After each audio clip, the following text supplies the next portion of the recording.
Abra sua Bíblia no livro de Mateus, Evangelho de Mateus, capítulo 16, Mateus.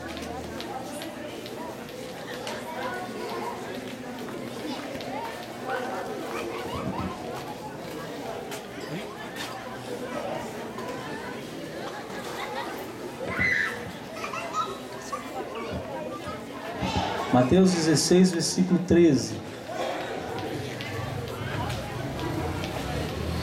Nós vamos ler até o versículo 19.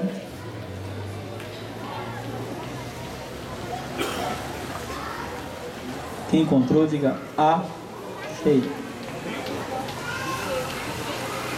Diz assim: tendo Jesus chegado às regiões de Cesareia de Filipe, interrogou os seus discípulos, dizendo: quem dizem os homens ser o Filho do Homem?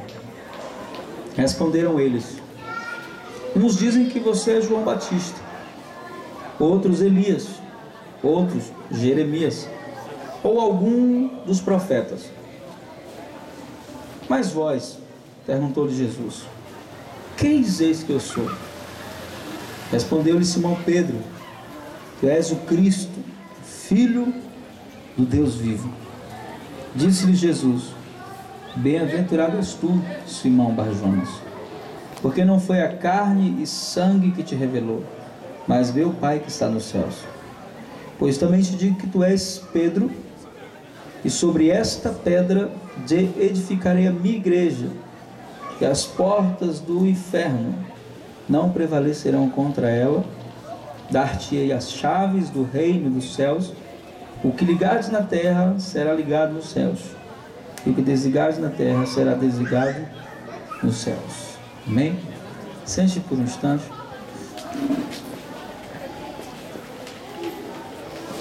Nós temos trabalhado no nosso ministério, ministério que Deus nos concedeu, com o entendimento de que nós temos uma missão única como igreja do Senhor. Oh, aleluia, e qual é a missão que temos única como igreja do Senhor? A nossa missão como igreja é implantar o reino de Deus. Amém? Diga para o seu irmão assim: você foi chamado para implantar o reino. Por que implantar o reino? Porque o reino de Deus, na verdade, é o foco de Deus no propósito eterno dele, de nos fazer filhos semelhantes a Jesus. E como filhos semelhantes a Jesus que somos, ou que devemos buscar ser, quando olhamos para Jesus, nós vamos descobrir que a essência da mensagem de Jesus e todo o conteúdo da mensagem de Jesus sempre apontava para um fim. E qual era o fim? O reino de Deus.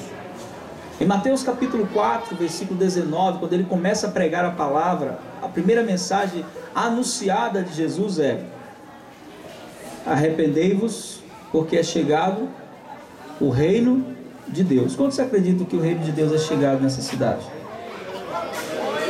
Pergunta ao seu irmão assim: qual o sinal de que o reino é chegado?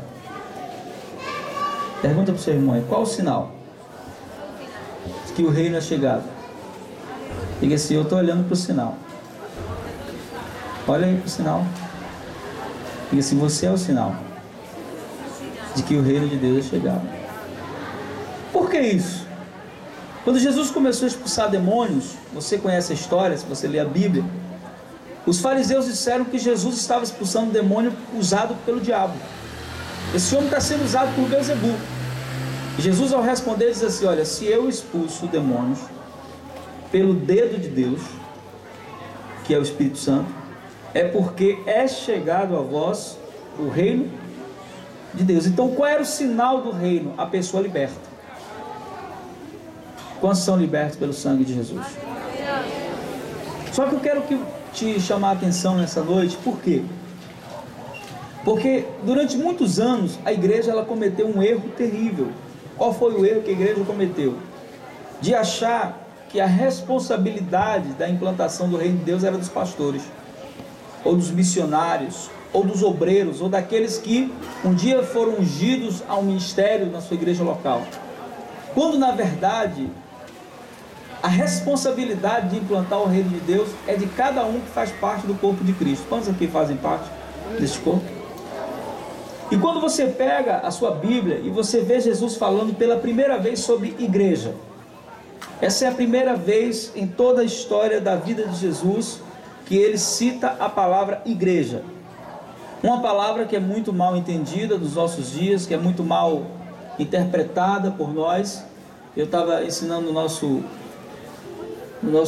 discipulado lá na nossa igreja local e contando uma experiência de alguns irmãos onde o pastor pediu para que os irmãos desenhassem a igreja. Desenhem uma igreja. E a maioria dos irmãos desenhou uma casinha com a cruz em cima. Só alguns desenharam um monte de pessoas, porque o entendimento às vezes sobre igreja ele está totalmente errado. E essa palavra que eu quero repartir com vocês essa noite fala justamente disso.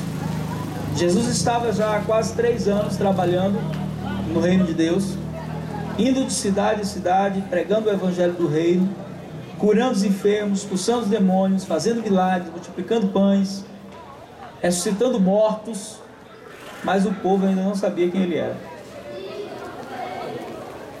O povo que recebia tudo isso desconhecia a identidade de Jesus. Então, se você perguntasse para alguém daquela multidão que comeu o pão e dissesse: quem foi que multiplicou o pão? Foi Elias. Elias? Não, o nome dele é Jesus, não, é Elias. Não foi essa a resposta que os discípulos fizeram? Que uns diziam que ele era quem? Elias. Ou se você perguntasse para o outro que foi curado: quem ele curou? Assim, Jeremias. Não, o nome dele não é Jeremias, o nome dele é Jesus. Não, é Jeremias. Ou se você perguntasse para outro assim: quem foi que te abençoou? Ele diz assim: João Batista. Mas não pode, João Batista já morreu. Não, ele ressuscitou ele aí. Então o povo estava caminhando com Jesus, mas o povo ainda não sabia quem era Jesus. Diga para o seu irmão assim: isso é um perigo muito grande. Por que é um perigo? Porque nós como igreja podemos caminhar com Jesus a vida inteira e não saber quem ele é. Então Jesus reúne os seus discípulos, aquele que ele havia separado para estar com eles 24 horas por dia, e pergunta assim: quem é que o povo diz que eu sou? E aí essa pergunta reflete a ignorância de um povo que participava de todos os benefícios do reino, mas não conhecia o rei do reino. E quando Pedro, junto com os discípulos, responde todas as respostas que eu já falei antes, e Jesus se vira para os seus discípulos agora, para aqueles que ele separou para estar com eles, assim: e vocês? Quem vocês dizem que eu sou? E aí Pedro, numa revelação do Espírito, ele diz assim: tu és o Cristo. E sobre essa revelação de que Jesus é o Cristo, o Filho do Deus vivo, Jesus libera uma palavra sobre Pedro que vale para todos nós que temos a mesma revelação que Pedro teve.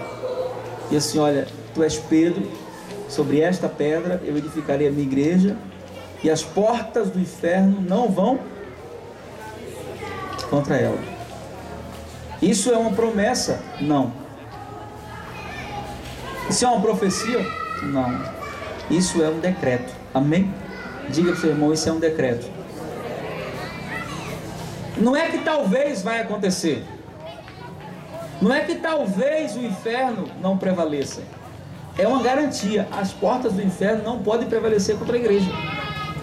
Glória a Deus, aleluia. É como se Jesus estivesse assim: não existe possibilidades, porque todas as vezes que o inferno tentar se mover contra a igreja, na verdade o inferno não está se movendo contra a igreja, porque a igreja tem um Senhor, a igreja tem um dono, a igreja tem um rei, ele é Jesus.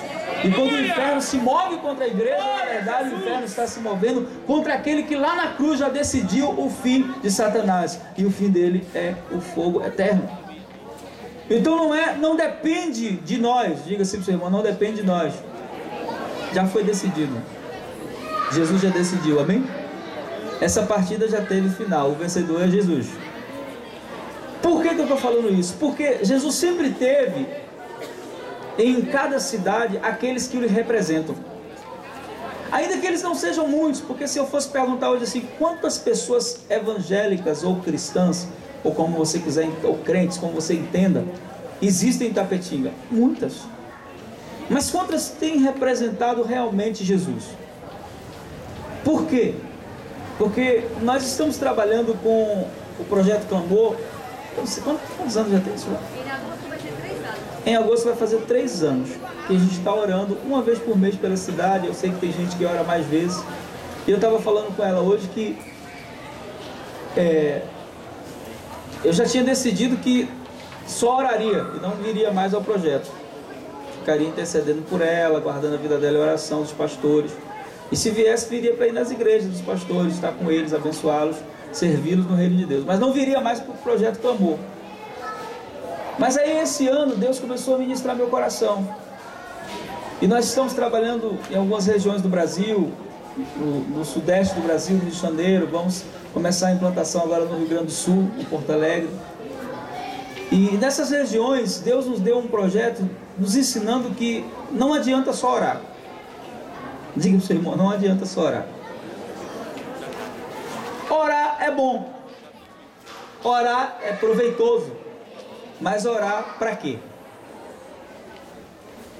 Orar para Deus mudar a cidade? Quantos estão orando para Deus fazer isso? Quantos estão orando para Deus mudar a cidade? Só eu e mais uns 4 ali. Quantos estão orando para Deus mudar a cidade? Levanta a mão. Agora pergunta ao seu irmão assim: se Deus responder essa oração, fala para ele assim, se Deus responder essa oração, você vai aceitar a resposta de Deus?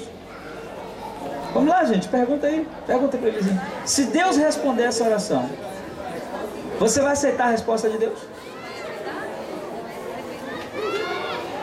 Vai aceitar? Pois diga para o seu irmão assim: Deus já respondeu. Diga assim: você quer saber qual é a resposta? Diga assim: a resposta de Deus para a mudança de Itapetinga é você. Diga assim: se Itapetinga não está mudando, pode falar para ele, vamos lá, seja profeta para ele agora. Diga assim: se Itapetinga não está mudando, é porque você não está cumprindo seu papel profético nessa cidade. Você está sendo um crente que vai e vem para a igreja, e isso não é evangelho. Pode ser qualquer coisa, menos evangelho. Evangelho é mudança e transformação. Aleluia! Deus me transforma para que eu transforme outros. Amém? Só que nós somos muito egoístas. E nós dizemos assim: Deus, salva a minha família. Deus não quer salvar só a tua família. Deus quer salvar a família do teu vizinho. Deus quer salvar a família daquele que não gosta de você. E Deus sempre planta uma pessoa específica no lugar específico. E se Deus plantou lá no lugar que você está, aqui em Itapetinga, é porque Deus quer usar você como resposta dessa oração que nós estamos fazendo. Ou você está pensando que Deus vai mandar uma comissão de anjos para evangelizar Itapetinga?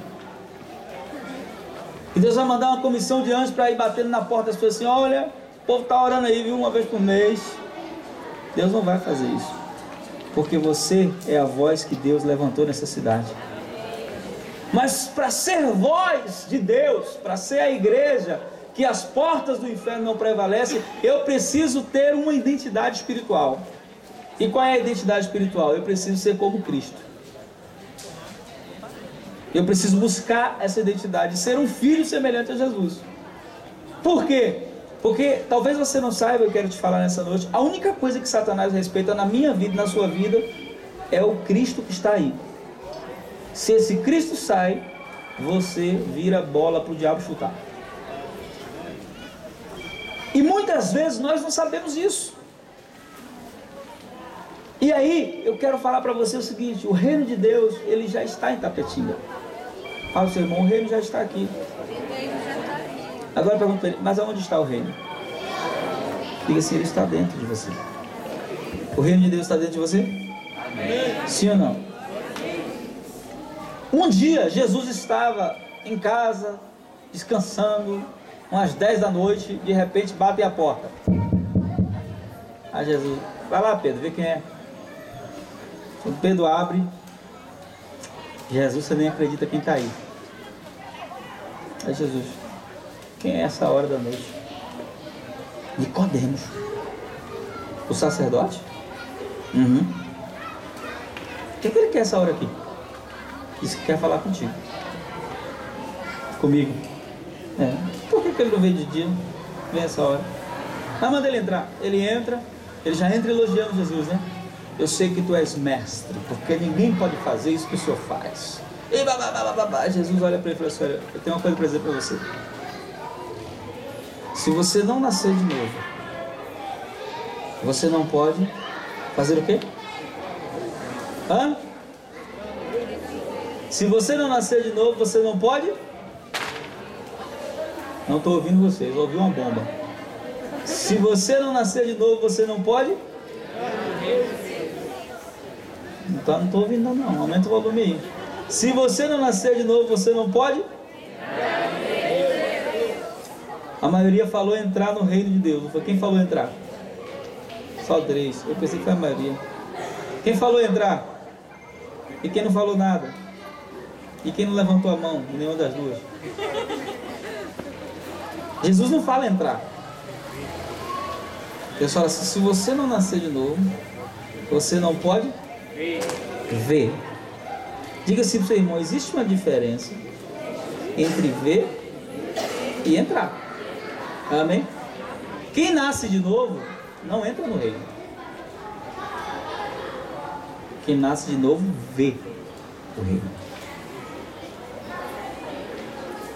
Aí ele responde para Jesus assim: por acaso eu vou voltar para o ventre da barriga de manhã? Jesus fala assim: não, meu filho, se você... Aí Jesus vai dizer como é que a gente entra, bem? Se você não nascer da água e do Espírito, aí então você não pode entrar. Isso quer dizer o que, pastor? Isso quer dizer que tem gente que está na igreja e está vendo o reino, já nasceu de novo, mas ela não entrou. Quando é que ela entra? Quando ela nasce da água e do Espírito, ou seja, quando a palavra é enxertada nela e o Espírito ativa ela para se mover no reino de Deus. Amém? Aleluia!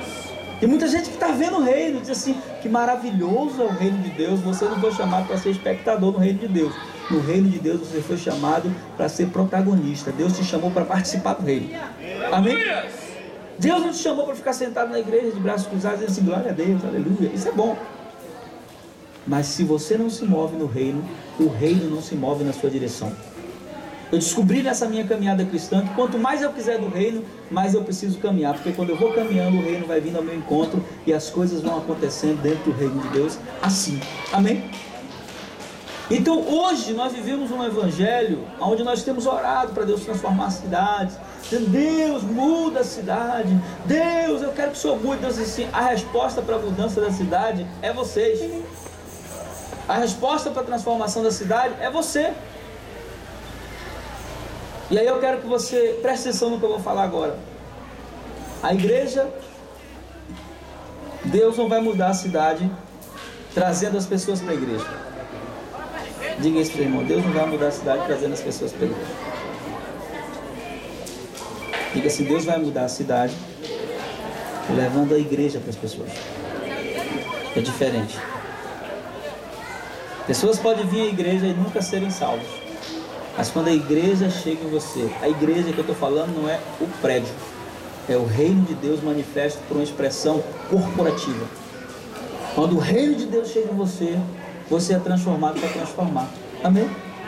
E Jesus vira aqui para Pedro e ele fala algo interessante assim: eu dou para você as chaves. Ele não fala ele fala as chaves da autoridade, do reino de Deus. E tudo que você ligar na terra vai ser ligado nos céus. Então, resumindo o que Jesus está falando, o reino tem a capacidade de alterar o curso da cidade, fazendo com que uma cidade seja conquistada por meio de pessoas. Amém? Mas o que acontece conosco? Acontece que muitas vezes nós queremos que Deus mude a cidade, mas nós somos como Moisés. Moisés está orando para que Deus tire o povo do sofrimento. Quantos aqui não aguentam ver uma pessoa sofrendo? Levanta a mão. Você vê uma pessoa sofrendo, você fica com o coração assim, dilacerado. Levanta a mão. Moisés era assim. Moisés, ele não gostava de opressão. Um dia ele passa e o cara está batendo no outro, e batendo, ele fica tão invocado que ele mata o cara. Aí foge, você conhece a história, Deus trata com ele. Um dia Deus chama ele de volta. E quando Deus chama ele de volta, Moisés faz o que a gente faz todo dia. Deus fala para Moisés assim: Moisés, eu ouvi o clamor do povo. Aí Moisés disse, glória a Deus, aleluia. Moisés, eu não aguento mais ver esse povo sofrer. Nem eu, Senhor, nem eu. Moisés, o choro do povo chegou aos meus ouvidos, até que enfim, Deus. E eu resolvi libertar esse povo. Yes! E eu escolhi você para fazer isso. Não, eu não. Se eu se vir, eu vou procurar alguém. Eu sou gago. Eu escolhi você, rapaz. Não é assim que a gente faz todos os dias? Se Deus liberta a minha cidade, Deus liberta o meu bairro, mas Deus não vai fazer isso se você não se mover aqui. Deus não vai fazer isso se você não tiver uma postura que revele o reino de Deus em você. Então eu quero que você guarde essa palavra no seu coração. Toda mudança começa com poucos. Amém? Toda mudança começa com poucos. Poucos que resolveram acreditar. Sabe quantas pessoas tinham no dia que o Espírito Santo veio? 120. E esses 120 na sua época levou alguns anos, mas eles foram se multiplicando e eles alcançaram e chegaram a lugares que a gente hoje tenta entrar e não consegue. Mas sabe por quê? Porque aqueles 120, eles acreditaram que o que Jesus falou era verdade. Então eu quero te convidar nessa noite a entender que Deus não muda uma cidade só quando nós oramos. A oração é muito importante. Se você puder deixar na sua agenda um dia para você estar orando uma vez no mês, no clamor, ou ainda que não seja no clamor, na sua casa, pela sua cidade, isso é maravilhoso. Mas Deus não vai mudar a cidade se a gente não se mover, se a igreja não fizer nada, se você no seu bairro não for um agente de transformação. Por quê? E aí, uma palavra que eu achei muito interessante no livro que eu estava lendo era o seguinte: se hoje,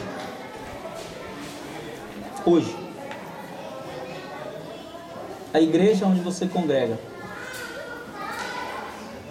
ela saísse lá do bairro onde ela está, o bairro ia sentir falta dela? As pessoas do bairro iam dizer assim: poxa, essa igreja não pode sair daqui não.